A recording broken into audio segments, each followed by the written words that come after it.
Zach, what do you think of that new intro we got? I thought it was cool. Yeah, it was. It's got me all over it. It's got you all over it. I'm in there a little bit. Yeah. Which is, I mean, I'm sure that's going to, like, no intro can be perfect, but... Well, right, but, yeah. Yeah, I appreciate it. Yeah. That is good. He does all the editing and stuff for this stuff. It's awesome. Hey, viewers have been asking about you, so say hi to the viewers. Hi, viewers.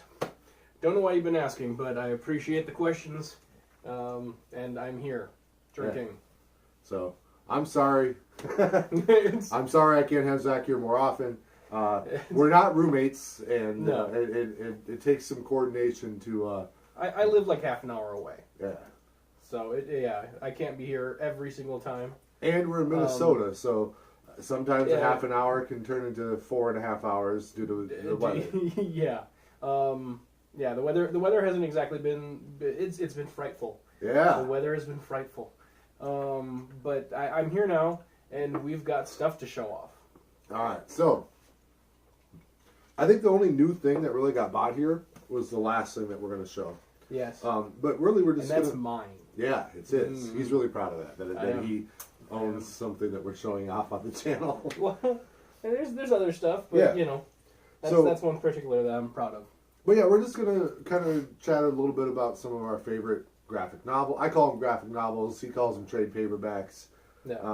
But some of our favorite stories from that. Well, Zach, what's the first one that we got? First one is Batman: Death in the Family.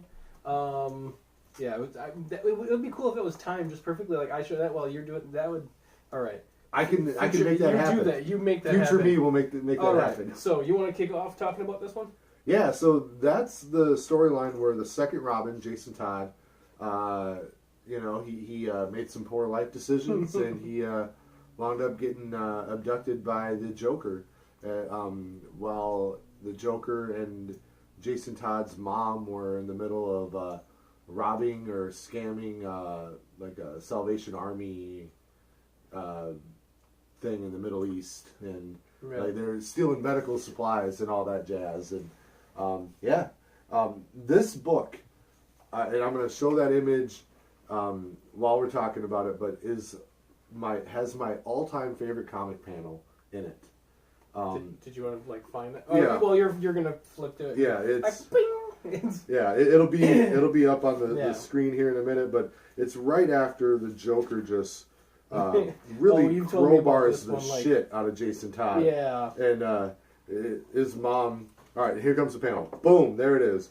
But what's Batman gonna do when he finds out what you've done to his little friend? And Joker thinks, hadn't thought of that. He's a vengeful one, that Batman. This could get a bit sticky. It's just like it's like take corniness to another level. But it's true too. Like it seemed like a great idea to whoop the hell out of Jason Todd with this crowbar. But now that I think about it, Batman's not going to appreciate that too much. And Batman always whoops my ass. So that would be a... See, here's the thing that and I talked about this the other day too, is that Jason Todd, for those of you that are watching aren't really familiar with the comic, yes, Joker kills Jason Todd, but when the story first came out, readers got to choose whether or not they wanted Jason to live or die. And there was a 900 number, probably like $1. I'll have an image of that right here. Bam! Okay. So, like, as you can see... right here.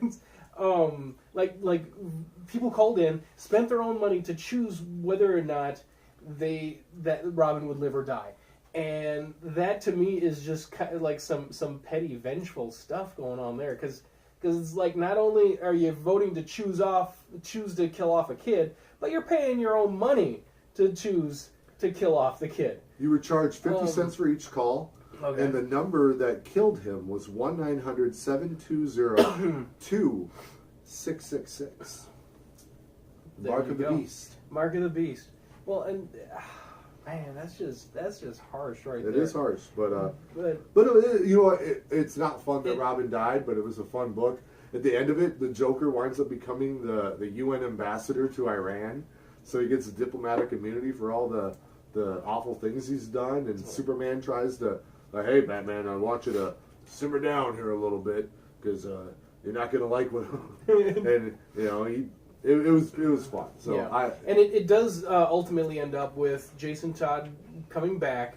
Not in this book. Not in this book, but decades later as the Red Hood, which is like he's like probably in the top 10 maybe top 15 top favorite characters of mine. Yeah. So I really liked him. And now because of him being Red Hood.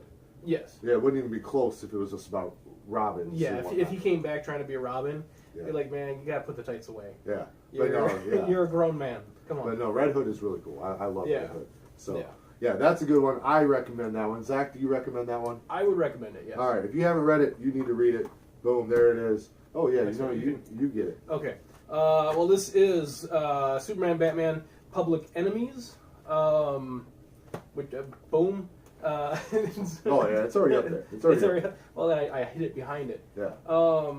Basically, if I remember right, there is a huge kryptonite meteor or asteroid coming to Earth.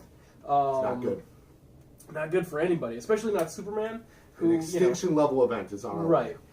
Thing is, in this series, Superman or Lex Luthor is the president of the United States. This is the main continuity at the time. This is before New 52. So yeah. Yeah. President at the time. He is.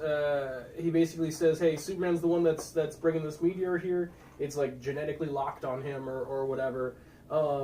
We got to kill him. Save the Earth." So yeah, people are going crazy trying to kill off Superman, and puts a bounty on him. Basically, yeah.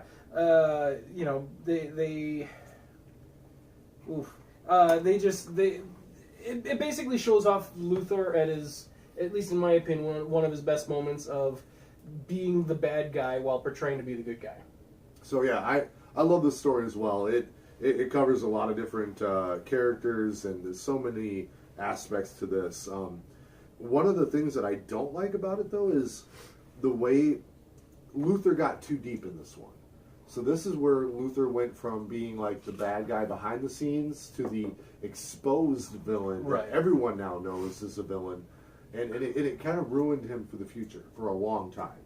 So it's one of them where, the book was amazing, the story was great, but Superman suffered as a whole because of what they did to his most reoccurring villain. Yeah. So it took a long time for them to recover from that. But did they not recover until like New 52? Well, even basically New 52, he started off as a criminal locked up in jail. Like I thought that was a great moment to put him back in the LexCorp Tower. Right. But they didn't start with that. They eventually got him there. Yeah. But it took a long time to recover Lex Luthor as a viable villain. So yeah, but the book is great. I love that. I also really enjoyed the animated movie. Now they are a little different from one another. There are some different plot devices in there. In the movie, I'll show the cover of that movie here. All right. So the plot in that, Superman is framed for murdering Metallo in that movie. Yeah. And that's why they're on the hunt for him. I actually like that twist a little bit better. Yeah. It was a little more plausible, and there was another twist at the end. Like it was pretty cool. But hey, this one really cool. You should check it out. All right. This one is my favorite. That one's your favorite? This is my favorite. This is Superman Doomsday Hunter Prey, written and illustrated by Dan Jurgens. So this is Superman after he had been killed by Doomsday. He's now back to life, and he can't sleep at night, and he's just, he is wondering where Doomsday is. He wants to find Doomsday's body. He's got this, this inkling that it's not going well. The art in this book is phenomenal. Yeah. Superman, eventually, finds him. Doomsday is now alive. This is where we realize a lot of Doomsday's origin. Like all of his origin is in this book. Yeah. Basically, he's a baby raised on Krypton. They throw him out in this harsh environment. He gets killed immediately. They go out and grab a sample, and they clone it, and they do that just over and over and over again for years and years and years. And every time that sample genetically enhances itself because it wants to survive. And eventually it goes from being like, just like a Kryptonian body into Doomsday. And that's how it evolved. And you learn that if you kill Doomsday, he'll come back to life, and he'll be impervious to that the way he died last time. And you get to see him face off against Darkseid. You get to see Cyborg Superman in this. Yeah, there's just a whole lot of good moments in this book. The art is amazing. The story is fantastic. I actually had the toys based off of this storyline. Jealous of that. If it makes you feel any better, I don't know what happened to them. That makes me feel worse. Yeah, well, I'm sure Like somebody's you still had enjoying like treasure and you like squandered it.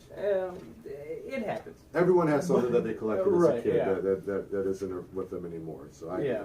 So, no, it's definitely a good read. I would recommend it. Boom. It was a 3-issue miniseries, by the way. I remember riding my bike to the comic book store once a month to get this thing. Oh, what do you got there, Zach? This is DC versus Marvel Comics. This is the storyline that ultimately gave birth to the Amalgam universe, which had a whole bunch of great characters. It spawned a miniseries. It spawned. They had a card, whatever trading cards based on them. I really enjoyed the whole concept of just meshing up characters from these two different universes and creating whole new characters, a whole new universe. You know, if it was up to me, they would have kept it going as a regular thing. Unfortunately, you know, the subscription rate or whatever wasn't enough for that. But I still really enjoyed it. And I still will, like, every once in a while I'll check out, like, eBay sales or whatever, see if anybody's put up new customs, just because they're always really cool designs. Yeah. No, this is a really cool series. You got to see a bunch of different heroes square off in this book. I mean, he kind of went on the Amalgam universe thing, but this was just showed Robin fighting Jubilee, Superman fighting the Hulk, Wolverine fighting Lobo, Wonder Woman fighting... Storm. Yeah, Storm. Yeah, Captain America fighting Batman. Yeah, Captain Marvel, Shazam, as he's known as now, fighting Thor.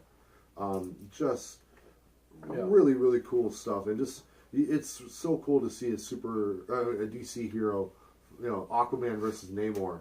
You know, Thanos versus Darkseid. Who would you get in that? Thanos versus Darkseid? Yeah. I would have gone with Darkseid. Yeah, Darkseid for life. Yeah. Or anti-life. Yeah, anti-life. Oh. Yeah, you're welcome. Very good. I like that so much. I hope you got that too, because otherwise it's just us like nerding out with each other. Yeah. That's not pretty. Kyle Rayner versus Silver Surfer. But yeah, really, really interesting read. Not the best comic book you've ever heard, but when you can read a comic book with Marvel versus DC, that's just cool. And hey, how cool would that be if they could try something like this again? You know what? I'd like to see like an animated movie of it. Quite honestly, that obviously would never happen in live action. That's just too much like interstudio wrangling and whatever. But an animated universe would be awesome. Well, now you know what my wish is. Yeah. That's pretty cool. Easy there, okay, Tiger. there we go. Next comic. You've been drinking. I have been. I'm glad you've noticed. Next one, Crisis on Infinite Earths. This is the one that started them all off. All the crises that you hear about now. Basically, this was DC's first attempt at streamlining all their different multiverse continuities into one singular world. A lot of big names died in this one. Barry Allen, Supergirl. I was happy about Barry Allen. I love Wally West Flash so much. It made Wally West be able to jump into the forefront. Flash. Yeah. Yeah. But this is you know, they're pretty much all the previous worlds that existed were meshed together, and the old existences were wiped out, with the exception of Superboy Prime, Superman from Earth 2, and Lois from Earth 2. You gotta let him have his Lois, you know? Yeah, exactly. And Lex Luthor from, I don't know which Earth something. Earth something. He had hair and a gold outfit. So, if that helps narrow it down.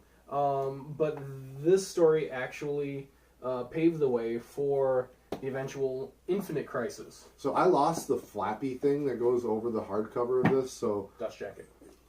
Ah. Thank you, Back to the Future 2. Well, I'm going to call it the flappy thing. But, so this was Infinite Crisis, and this was really their really clever way of bringing Jason Todd back to life. Yep. And killing off Superboy. That was their main thing. Those were like their main achievements that came out of this book. So all those people that were saved from Crisis on Infinite Earths. You had Superman Earth 2 and Superboy from Earth Prime. You know, they were all in this like bubble. It was like it was like a bubble dimension. Yeah. And they basically punched reality so hard that they burst into ours, and it set everything aflame. It was a wall, like a dividing wall between realities. Yeah. And that sent ripples through every reality. Yeah. So continue. And yeah, it was just good. It very, very convoluted, but you get to Superboy Prime becomes a very big villain in this. I love Superboy Prime. He is. If you wonder what's so special about him, he has the power of Silver Age Superman, which is like you sneeze, you wipe out a galaxy. Yeah. He didn't leap buildings in a single bound. He leapt planets in a single bound. He could jump from Earth to Mars or whatever, no problem for him. That's the power level that we're talking about here. Yeah. So if he fought Superman, like this normal continuity Superman would die very quickly. No. And this guy, and he thinks he's a hero, but he is not. He is evil. He's careless. He's reckless with his powers. He does not like speedsters. No. And he hates them. And really cool story though, and definitely recommend reading this one. This one is super cool. No. This next part is like a 3-parter. Yeah. Really? I mean, how did you want to display these? Well, hold up one. What do you? Yeah. There. Here, you look at that one. All right. No, don't hold it up. I have the image. I was looking at the back. That's what I was doing. You don't know my new format. I'm still getting used to it. It's my first day. But okay, yeah. Batman Nightfall. Basically, the storyline of this one is Batman meets Bane. Bane whoops his ass. Bane breaks his back. Bane is not just the strongest villain he's ever fought. He's a master strategist. Yeah. Too. Oh my God. He breaks every dude out of Arkham Asylum. Mm-hmm. They all run amok. Batman spends weeks capturing these people and just has like a real shit time going through the whole thing. Yeah. After he gets them all locked back up, and he's just worn out. He's tired as all hell. Bane is just sitting there in his mansion like, so what you want to do, boy? And then he bam! Breaks his back, tosses him off a building, and he's pretty much ruling Gotham after that. Yeah. That's the whole synopsis. You can skip reading that one. Yeah. Yeah, we just covered it all. It's like better part of 300 pages. Yeah. And we got it done in like three sentences. Pretty good. Yeah. Then you had Nightfall, Who Rules the Night, and this is where the character. How do you say his name? Azrael. Azrael. Yeah. As a something. Like the cat from Smurfs. Ah, how did they say that then? Azrael. All right, Azrael. So this dude named Azrael, who got like introduced right before this whole series launched, becomes the new Batman.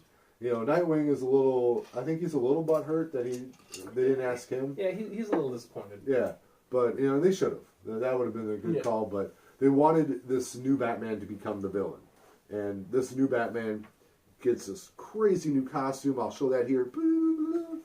And he shoots little razor blades out of his thing. I really like the new costume. I loved it. It was super nice. It was great. Yeah, I was gonna say it's 90s extreme stuff going on right there, but I really liked it. Obviously, it's not something that the regular Batman would go with, but I think that just also goes to show the distinction between the two as well. And actually, the thing I'm thinking of would take us to the next one. Yeah, but in this one, he does this new Batman fights Bane. Mm-hmm. Beats the hell out of him. Yeah. And you know, like shoots all these little razor discs into him. Which I think that actually helps with the fact that Jean Paul Valley, the guy who's actually Azrael, the fact that he basically has come out of nowhere. So Bane isn't able to study him like he has with the Batman. Yeah. So he's not able to be like, okay, well, this is what I got to do to take him down. He really doesn't have much experience with this new guy. He doesn't know what his tactics are. So that's one of the reasons that Azrael is able to take him down so easily. I never thought about it like that, but that's pretty dope. I like that. That's good job, Zach. Proud of you. Sometimes I make up stuff and it just works out. No, dude, this is off the fly, but it was damn good. Yeah. And the next one, you really get to see Bruce Wayne rehabilitate Lady Shiva, helps him train and get back into full strength, and you know, and then you see Azrael Batman really falling deeper and deeper into a pit of darkness in his head. Yeah. Starts doing things that Batman would never do. Yeah. And you know, it takes Bruce some convincing to really, you know, get back on the saddle here, so to speak. But you know, eventually he does. And see, one of my favorite parts of this one that again shows the differences between Azrael Batman and Bruce Wayne Batman is like Bruce Wayne is back. He has the cape and cowl again. He's Batman. But Azrael doesn't want to give it up. He's like, no, I'm the Batman now, and so they have to duke it out, obviously, as these superhero things do. But like at one scene, they're just fighting basically in a stairwell, and basically they're going at it, and they're trying to exchange like banter, and Azrael is saying like, you know, I have this, that, and the other thing. I'm able to take on whatever comes at me, and you know, what have you got? What do you do if this comes at you? And Batman's just like, I improvise, and he just proceeds to beat down Azrael. That just basically, like, to me, that's one of the great moments between Bruce Wayne and Jean Paul Valley, is that Bruce Wayne relies on his wits. He relies on his intelligence and his training, where Azrael just basically relies on the technology that he has. Are you familiar with Graham Nolan? I am not. Artist. I'm going to show you this panel right here. Boom, the one I'm talking about. Look at the drawing, though, of Batman there. Oh, yeah. That is just solid. I like that a lot. Yeah, that almost looks like Van Sciver? Van Sciver? Yeah. However his name is pronounced. Yeah, but really cool. So, yeah, you see what we're seeing, but that is detailed, and, yeah, it's really cool to see this book, and it's cool to see the new Batman, or the old Batman, come back into the fray. So yeah, pretty cool. But yeah, definitely. These are. Where'd the other one go? This one. It's a lot of reading. Badoom. That's a lot of reading. So, yeah, and we just summarized it for you in 5 minutes. So either you're welcome or I'm sorry. You know, however you feel about the video. All right, Zach, and this is the new thing you just bought. This is the new thing. Don't hold it up for him. You're looking at it. I am looking at it right here. I am very proud of this. I got this for a steal on eBay. I'm not going to tell you how much. Why not? But it was because, like, last I saw on eBay, the prices that this was going for was like twice what I paid. Then brag about your deal. But it's okay. Anyway, showing this off. Yes, there are figures in there, but there is also a trade paperback. So or a graphic novel. Yes, that too. But this is something. Death of Superman. It's been adapted twice now for animated movies, and like Justice League, and there's been like the story's been adapted in other ways as well. But I mean, if you know anything about comics in general, you already know something about the Death of Superman. You know, Superman. I don't even know where to begin with this. It's. I mean, honestly, I'm a little like this is an awesome thing. And when spring comes along and Dan Jurgens shows up at the Spring Con, as I'm hoping he will. He will. He's not always there, but 9 times out of 10, this is something I plan on getting him to sign, because he was the creator of Doomsday. and the writer and artist. I don't know. I don't think for the entire storyline. Well, no, because there were 4 issues. There was Adventures of Superman, Superman Action Comics, Man of Steel, Superman, and normal Superman. He only wrote the actual Superman title and drew that one. Yeah, but he did create Doomsday. Yeah, well, and he was pretty much hovering over pretty much all of them, saying, "Hey, this is how the story needs to progress. You're writing it, do what you want to do, but after this one is over with, it needs to be right here, so we can take out." And it ended on his issue, Superman 75. Yeah. So I mean, and this is like to me, this is the definitive look. If you get the images up, it's up this now. is the definitive look for Doomsday in my mind. Absolutely. New 52 or Doomsday, you suck. Yeah. Look at this, the New 52 Doomsday. He sucks. You look like a. Here's the real one. Yeah. I'm committing myself to some editing with all my hand gestures here, but yeah. But when it comes to like for me, Neil Adams used to be the definitive artist for Batman. Until Jim Lee came along. But for me, I have to agree with you. Dan Jurgens is the definitive artist for Superman. And Doomsday. And Cyborg Superman, who's not in this graphic novel, but... Yeah, nobody else can hold a candle up to yeah, put your candles down, bitches. to Jurgens' Cyborg Superman.